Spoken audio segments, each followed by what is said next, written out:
Well, it is my great honor and pleasure to welcome Nash Subotic. Mr. Subotic is founder and CEO of the multi-billion-dollar wealth management firm WestPac WestPac Wealth Partners.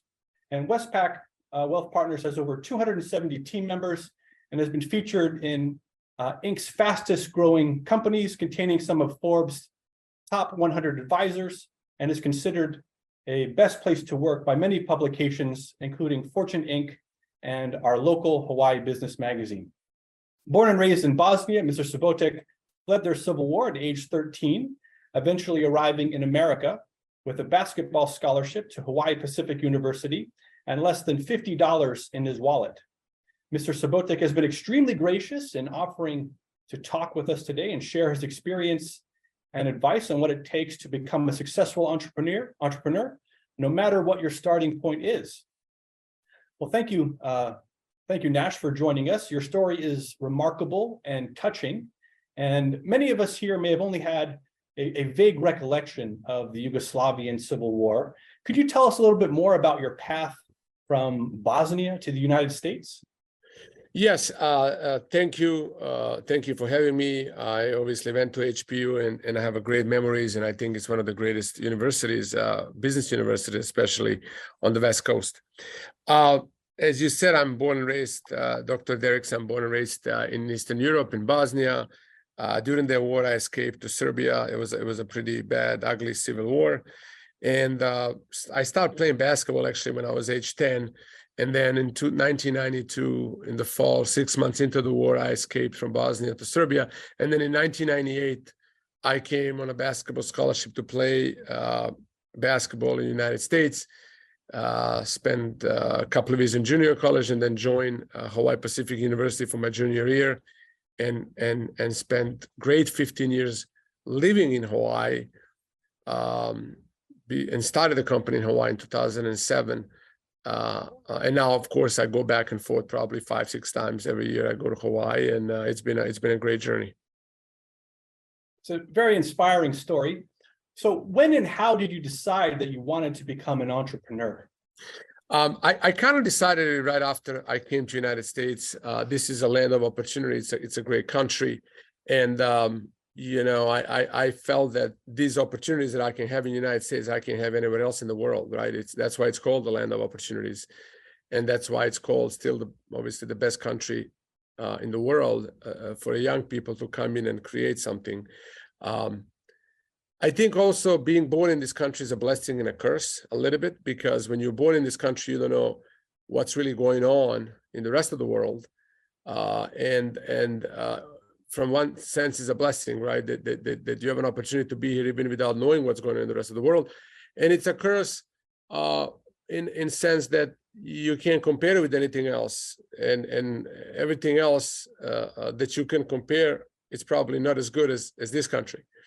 And I was able to see that at age 19. I was able to feel that level of enthusiasm, excitement just to be here, and I always wake up in the morning and I'm just happy to be here. There's a number of high-level executives and sports stars who came out of that Yugoslavian Civil War. Do you think that experience has shaped many of you to become more successful, and that's a source of your strength? I would say we are all product of our life experience. When you think about who we are today, is because something happened in the past, good or bad. And I definitely think that going through that experience, I know what it gave me. It gave me, I came out of it stronger, mentally stronger. Now, some people came out mentally weaker. I think it's how you approach things. But certainly that experience gave me more an ability maybe to look at things differently. And I don't know about the rest of the people, but certainly it affected us in a good way, I hope. And it definitely helped me probably have a little bit of a different perspective on life. I think I was able to really realize that the only thing that matters in life is your own life, and fear for your own life is what the real fear is, or fear for the life of your loved ones. And everything else is just It's just a game. Anything can be done, anything is possible, as long as you have another day to live. So when you come in with that perspective, when you come in with that exciting enthusiasm, with the energy, when you went through some rough times, it certainly shaped me, helped me feel more excited about what I got ahead of me, and probably gave me more confidence about that I'm going to be able to accomplish certain things. Because I survived. I left something that was pretty horrific, and I was lucky to be alive. So you decided you wanted to take the greatest advantage you could of being in America. You decided you wanted to be an entrepreneur. How did you come to focus on wealth management to channel this? I think financial services industry is just happened to be the industry I chose to get into because for me, it was about three things. For me, it was about, number one, impacting people's lives. And I think in the financial services, whether it's wealth management, retirement planning, insurance planning, estate planning, business planning, it's about impacting people's lives in a finance terms. And really, outside of the doctors that save lives, and maybe obviously teachers and people in the clergy that are impacting people's in some ways, I think money is extremely important in people's lives, and investments and businesses and everything that got going on. And it was very exciting for me to come in and make an impact and be somebody who's going to help them make smart financial decisions. Number two, I didn't have to go out there and get a loan to be in that business, right? I at the time when I decided to be in the financial services, I was a solopreneur. Like, being an advisor or a planner is really having your own practice and working with your clients, and you don't have to go out there and get a loan, right? Because your clients are your business. So that was the reason why I joined financial services. And the reason number three, I saw this as a big opportunity. The average age of a financial advisor at the time was 55 back 20 something years ago. Now it's even bigger opportunity. I think the average age is 59. So a very low number of younger people go into that business. And I felt I want to go where very few want to go, because that's an opportunity, right? I did not want to follow the herd. I didn't want to go and get a regular job. I felt I want to do something else. And I've chose financial services. So you saw this area had relatively low barriers to entry in terms of needing to build up capital to start the business. But I understand that you experienced some considerable personal hardship. You took, when you went on your own as a solopreneur, you took on a part-time job on the weekends in construction. Absolutely. And I had a master's degree in finance. People ask me, what are you doing? I'm like, I got to survive. People didn't understand that you have to sacrifice. People didn't understand that just having a college degree or a master's degree doesn't mean you're going to be successful. What means is that you might get an opportunity to get in a company and work for somebody else. But I wanted to create something. And because of that, I had to work 6 months in the construction because I was able to get a first client. It took a while. And I still had to pay my rent, the food, the gas, and all these things. At the time, actually, I was riding a bus. I didn't even have a car in the first year. But, I like to talk to my advisors and my new advisors that are coming and looking at this opportunity. I always talk about hard, easy, easy, hard, right? I knew for the success, it's got to be hard first, easy later.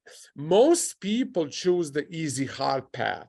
Most people go with the line of less resistance.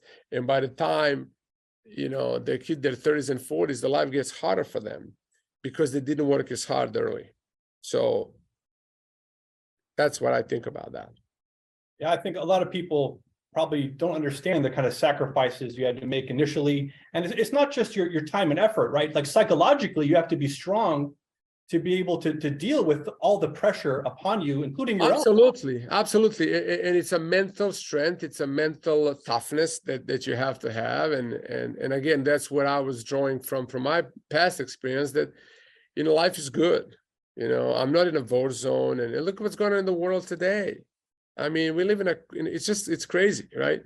And you have to go through that, and you have to also understand that you got to go through some of that before the better times will come. But I want to do that before I turn age 30. I want to do that, before I have a family and the kids and other responsibilities that are coming in time for all of us that wanted to kind of, start the family. So I knew that I need to do that from the 23 to 32, establish the foundation and base, and see where I'm going to go from that point on.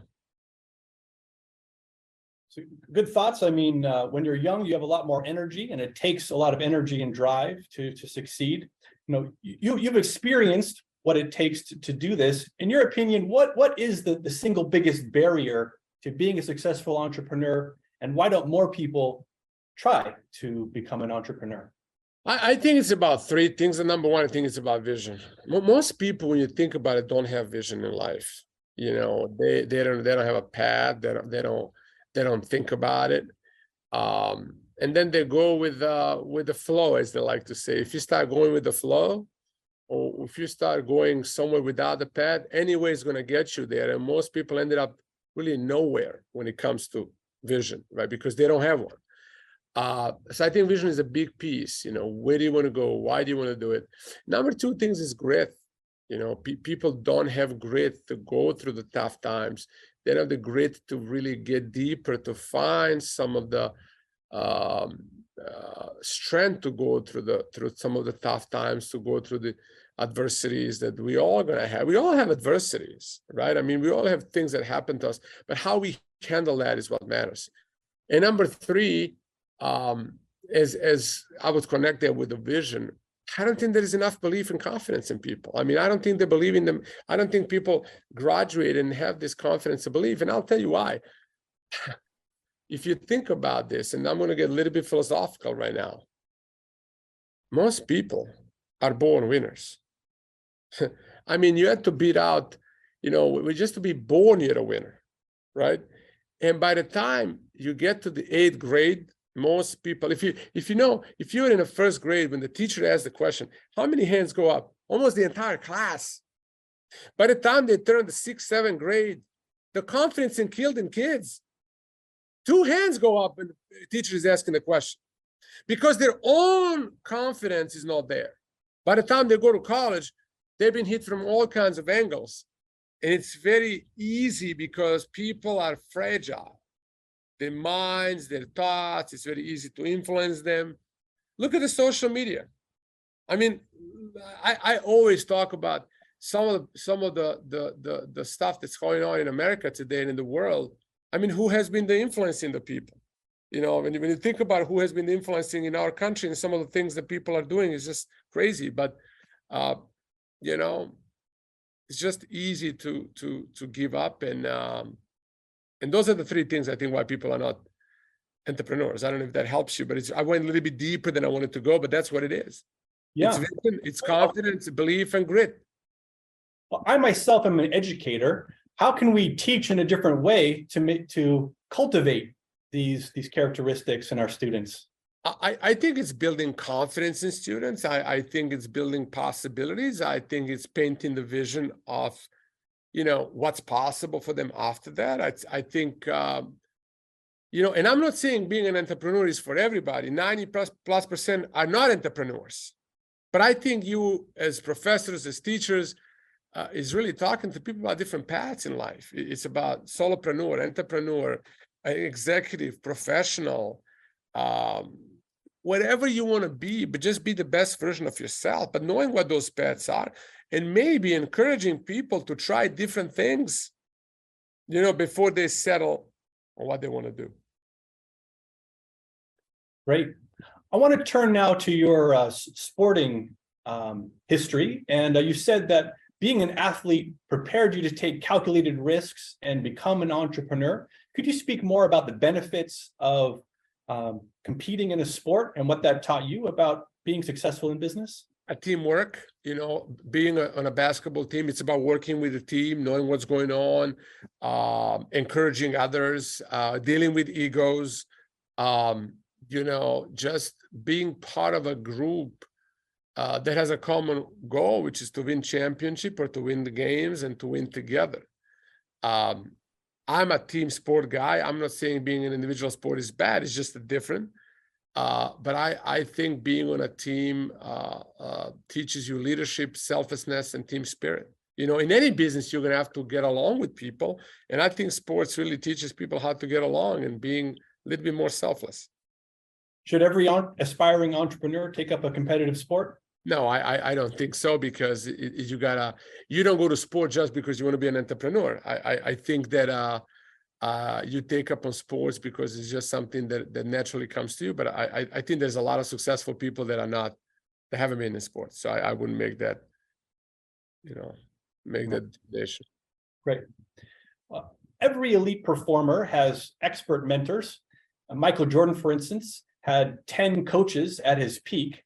Could you speak on the importance of mentors to your success and how one can seek them out and bring them into their lives? Yeah, I was so lucky to have mentors, and before I got to the mentors, I was always seeking my friends group to be somewhere where I want to be aspired to. I remember when I was playing for HPU, my close friend was Savo, a basketball player from University of Hawaii, who ended up going to the NBA, was a Denver Nuggets player, and then played professional European basketball.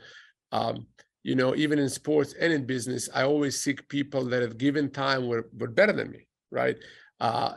In sports, and then also in my life, I was always looking at my friends at HPU that started businesses early, that they were doing some things.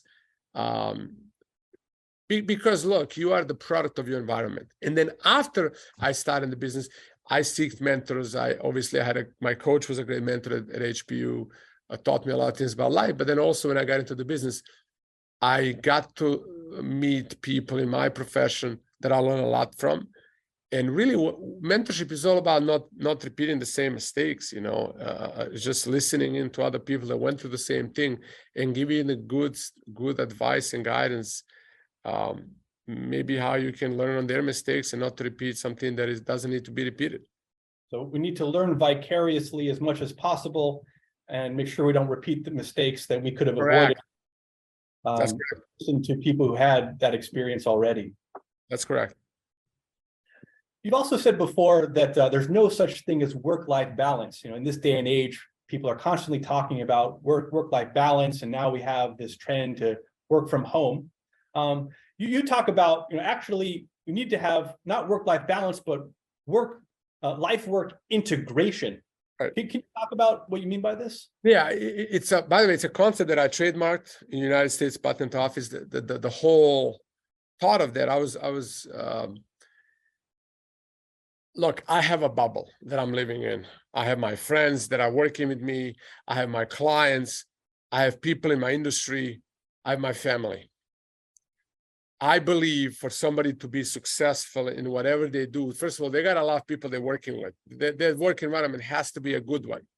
I also believe that moment you spend time outside of your family with somebody else who's not part of your business, nor part of your family, if you're an entrepreneur, I think it's a waste of time, right? So in my mind, living and working is a one thing, because you're working with your friends, family, and people that are part of the whole thing, and you're also experiencing life with that. If I'm going to go on vacation, or if I'm going to go to a place with my family, my wife and my kids, I might go with my sister. One lives in Hawaii, one lives in Dubai. I might go with them, or I might go with my family at work. I might go with somebody who I'm working with. So it's usually one of those two. And I'm a big believer in that. I think once you get balanced, I didn't meet a person that is balanced. I met most successful people.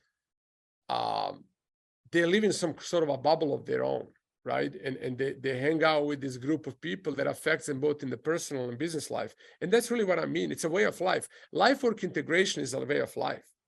When it's just one person living one life, where do you have a personal and business intervene? Well, you've got limited resources. One of these is your time, and those that allocate those most efficiently are the ones that are going to get the best outcomes. And so I think it's a direct reflection and recognition of this fact. Absolutely, that's exactly right. It's you just don't have time to waste. And the older I got, the more I start appreciating time. And time is the only commodity that every day we wake up, we have less and less. You've said that you're not your employer's boss, but their coach. Could you explain the difference and how this mindset feeds into the success of your business? So I think I talked about managers and leaders. I don't like the word manager because nobody wants to be managed. People want to be led and inspired. And I'm big a believer in leadership, right? And really, when I'm talking about I wouldn't call the employees, I would call them advisors because they are solopreneurs. They work for themselves. I work for them, right? So I'm their coach because they got to build a successful business for WestPac to be successful. So I'm really coaching. I'm really working with them. I'm leading them. And what does that mean is, look, sometimes I'm going to tell them what they don't want to hear. Sometimes I'm going to show them things that they don't want to see. But I'm going to definitely always be straight to the point with them about how they're going to get better because we are directly aligned. Their growth is our growth. Their success is our success. And I think it's a beautiful thing about our organization. We are helping people get ahead. Our clients get ahead. And it's also a great thing for our advisors because the bigger the business they build, the bigger the company is going to be. Yeah, they're going to feed directly into your success. Absolutely. And important to be straight shooters with them. So social relationships are important. You've used the phrase emotional deposits. Tell me what that is in your management role. Leadership role. Thank you. The deposit word came in from the bank deposit, right? You go to a bank to put the money in the bank and you're making a deposit. So when you think about our lives, I think I talked about relationship and I talked about quality of our life depends on the quality of our relationships. And if I'm going to have a quality relationships, I have to put emotional deposits into people all the time. And these emotional deposits have to be uplifting. They have to be something that's going to lift people's spirit. And I'm trying to give that as much as I can to my people that are around me. Why? Because I want them to have more successful life. Number two, I want to have a better relationship with people because my life depends on my relationship. So these emotional deposits, there's just not enough of them. There's never enough because I want to be a light at the end of the tunnel for them. But also, I want to be somebody that's going to be able to feed them the positive energy. And that's what those emotional deposits are. You've got some great insights, and it's super to hear. I have one final question before we have to end this interview. And that is, I know you have some children similar age to the students on our call who are going to be watching this video and the children of the parents here. What kind of recommendations would you give to them to help them lead a more entrepreneurial life? Professor Gerald, they're a little bit younger than the college kids, but 13 and 10. But I'm going to give them this advice that I'm giving to my kids. I started talking about vision a lot since they were 5, 6 years old. Hey, what do you want to do in life? Talk to me about your vision. What drives you? I'm trying to develop that ambition early because I think that's really important. And I talk about adversity and things they're going to go through. I'm trying to almost create some things that didn't happen to them yet, right? But I want them to really, really tell me what they want to do. And number two, I want them to try things. I want them to, I always talk about what did you fail at today? What you didn't do good today? I want them to be okay with trying things and moving forward. I don't want anything to stop them from moving forward through time. And a lot of times I think, we are scaring kids. We are not empowering kids. And that's what I'm trying to do for mine, just open those horizons, let them know that they can do whatever they want to do and be there for them and support them in their vision. But development of the vision, being okay with sometimes failing, and there's no failure really. It's just a path to success they're going to have in life, and it's about how, you mentioned Michael Jordan earlier in the conversation, and he says, I missed so many shots in my life. That's what I succeeded, right? I took a lot of shots, and that's what I want.